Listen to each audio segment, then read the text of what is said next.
Educational GMAT. Your partner in your GMAT journey. All right. Now let's first understand the question. X is the student's original test score. Let's say the original test scores are, let's say one candidate scored 40, another candidate scored 50, then 45, then 62, then 38, and so on. Now, these are the original test scores. Now, what the teacher has done is the teacher has adjusted the student's test score by using the formula y equals to 0.8x plus 20. So this student's adjusted score becomes 0.8 into 40 plus 20.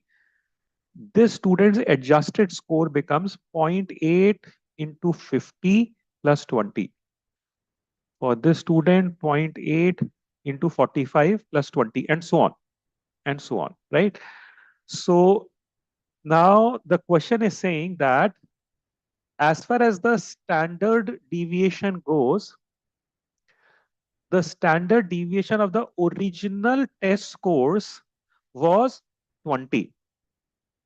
The standard deviation of these test scores was 20. So the question is asking us what would be the standard deviation of the, notice, what was the standard deviation of the adjusted test scores? So adjusted test scores would have a standard deviation of what?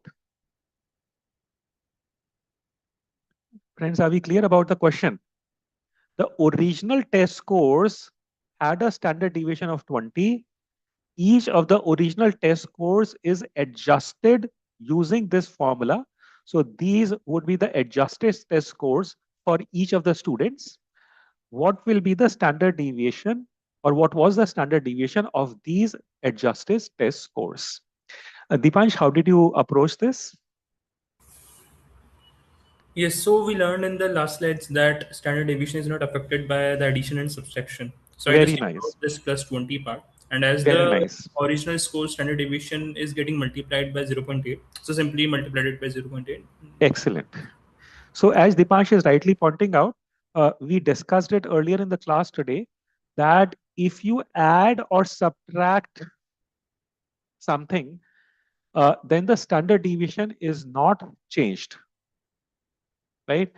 But if you multiply each value by a certain value, the standard deviation also gets multiplied by the same value.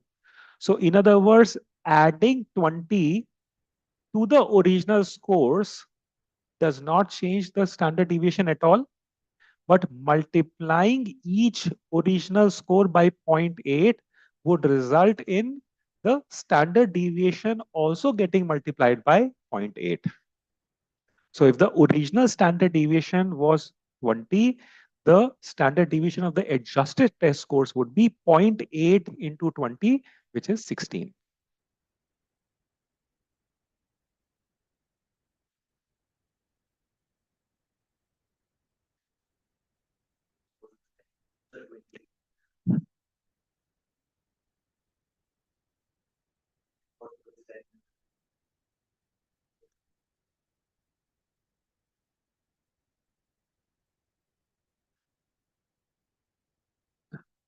Okay, one second, one second. We'll come to that approach. So this is what we discussed. So adding 20 does not affect the value of standard deviation. Multiplying each score by 0.8 means that the standard deviation of the entire data set is multiplied by 0.8. So original standard deviation was 20. So the final would be into 0.8.